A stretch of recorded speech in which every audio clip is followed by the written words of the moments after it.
মধ্যপ্রাচ্যের যুদ্ধের মধ্যেই উদ্বেগ বাড়াচ্ছে পাক আফগান লড়াই। কাবুলে বিধ্বংসী এয়ার স্ট্রাইক পাকিস্তানের। কাবুলে পাক হামলায় তছনছ হাসপাতাল। আমাদের সঙ্গে রয়েছেন সহকর্মী অতনু। একদিকে মধ্যপ্রাচ্যের যুদ্ধ, অপরদিকে পাকিস্তান আফগানিস্তানের মধ্যে যুদ্ধ। আমরা দেখেছি কদিন ধরে ডুরান লাইনে উত্তেজনা ক্রমশ বাড়ছিল, আর এবার কাবুলে একেবারে মারাত্মক এয়ার স্ট্রাইক চালালো পাকিস্তান। এই যুদ্ধ বেশ কয়েকদিন ধরেই চলছে। হামলা পাল্টা হামলার মধ্যে কিছুটা হলেও সীমিত ছিল, কিন্তু দেখা গেল গতকাল রাতে, মানে আফগানিস্তানের কাবুলের পশ্চিম প্রান্তে যারা রয়েছে এলাকার মানুষ, তারা দাবি করছেন যে গতকাল রাতে গোল গোল করে চক্কর খেতে দেখা গেছে প্রচুর যুদ্ধ বিমানকে, পাকিস্তানের যুদ্ধ বিমানকে অনেকটা নিচে, এবং তারপরেই হামলা বিভিন্ন জায়গায় কাবুলে হামলা হয়েছে। তার মধ্যে একটি জায়গার কথা নির্দিষ্টভাবে বলতে হবে, এটি হলো একটি নেশামুক্তি কেন্দ্র। এই নেশামুক্তি কেন্দ্র বা হাসপাতালটি কাবুলের সবচেয়ে বড় নেশামুক্তি কেন্দ্র। প্রায় 2000 জনের এখানে একসঙ্গে চিকিৎসা করা সম্ভব হয়। যে সময় এই হামলা হয়েছে সেই সময় প্রায় 2000 জনই ওখানে ছিলেন বলে দাবি করছে কাবুল প্রশাসন।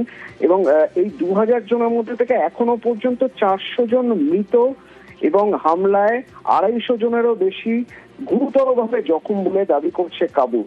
এবং এটা উদ্দেশ্য প্রণোদিতভাবে সিভিলিয়ানদের, শুধুমাত্র সাধারণ মানুষদের, বিশেষত হাসপাতালে যারা যারা একেবারে অসহায়, তাদের মারার জন্যই প্ল্যান করে করা হয়েছে বলে দাবি করছে কাবুল। কিন্তু উল্টোদিকে যদি ইসলামাবাদের কথা বলতে হয়, তাহলে ইসলামাবাদ একেবারেই অস্বীকার করছে যে তারা বেছে বেছে নিরীহ মানুষকে মারছে। তাদের দাবি যে তাদের কাছে নির্দিষ্ট তথ্য ছিল, যে নির্দিষ্ট তথ্য বলছে যে এখানে যেখানে যেখানে জঙ্গি ঘাঁটি ছিল বা জঙ্গিদের আস্তানা ছিল, সেই সব জায়গাগুলোই তারা স্ট্র্যাটেজিক্যালি গুড়িয়ে দিয়েছে।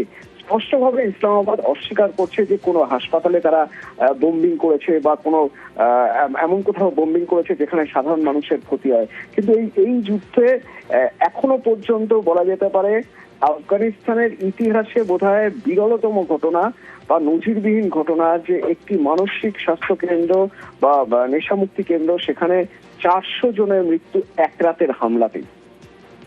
বেশ, ধন্যবাদ।